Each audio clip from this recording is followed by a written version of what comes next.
Resident Evil 5, the sequel to the much-lauded Resident Evil 4, has been the subject of much anticipation and debate over the last while. And aside from some questionable claims of racism, I would say that it more than lives up to its predecessor, in my humble opinion. While this iteration is no longer a horror game, it has transitioned quite well into a frantic and fun action game. The story, without sounding too blunt, is pretty stupid.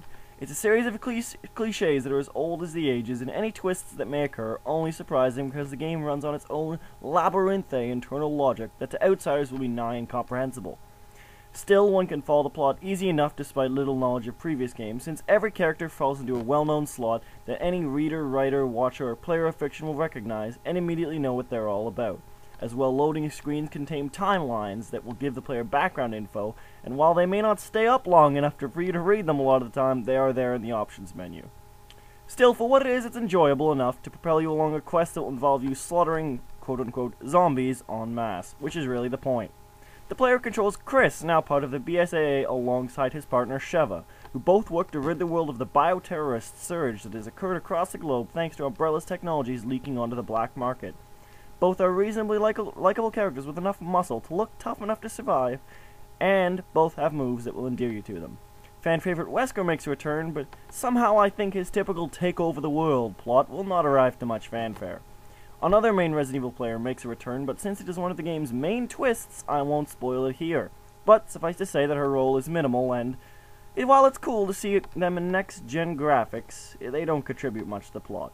Overall, it's a basic plot, but serviceable and certainly exciting. I won't go into it too much, though, because the plot, what little meat there is to it, should better be experienced by series vets. The gameplay is largely the same as before, but with some noted improvements. The biggest addition to the game is the inclusion of an AI partner that will accompany you at all times and act as half of your inventory. The attaché case in the previous game has been replaced with 9 slots for both Chris and Sheva, which is less functional but makes more sense. As well, when you're using this inventory, the game does not pause to wait for you to sort through your items. Anyway, the AI partner is a surprisingly good addition that shows off some good intelligence and is even somewhat helpful in the thick of things. While they're not going to be winning you any boss battles, they cover you well enough and for the most part can protect themselves well enough so as to warrant their being there. As well, 2-player is another huge addition that comes alongside this AI partner. Instead of letting the computer control the character, you can have another human player, split screen or online, jump in and help you out. This can be quite useful for the tough spots in the game, and changes the experience completely, as inventory management and combat both become more fun, as well as more efficient. However, aside from these inclusions, the basics remain the same.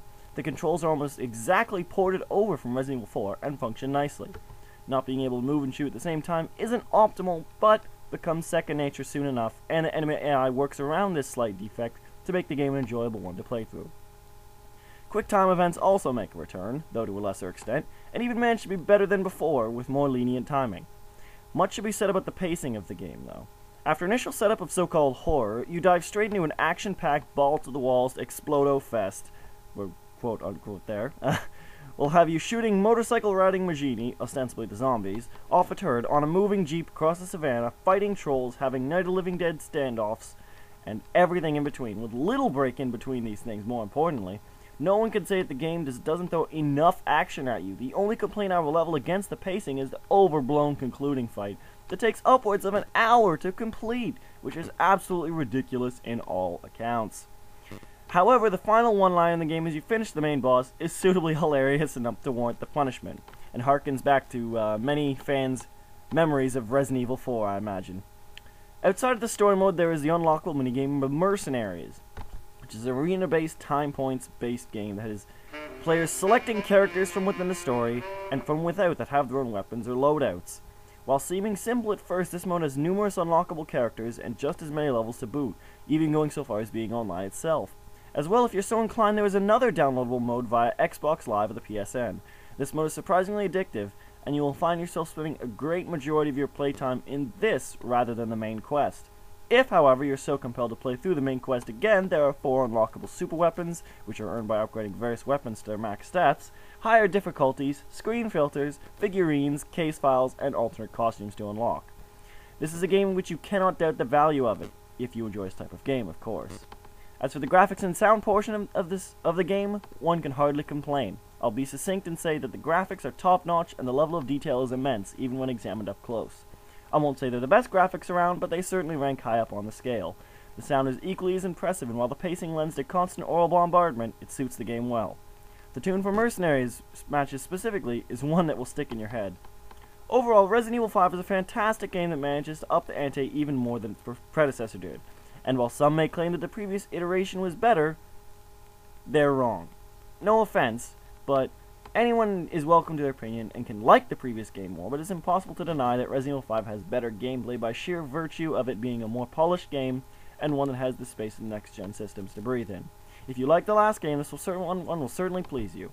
It isn't scary anymore, true, but it more than makes up for it with all the things it does do right. My recommendation, buy it. You won't regret it.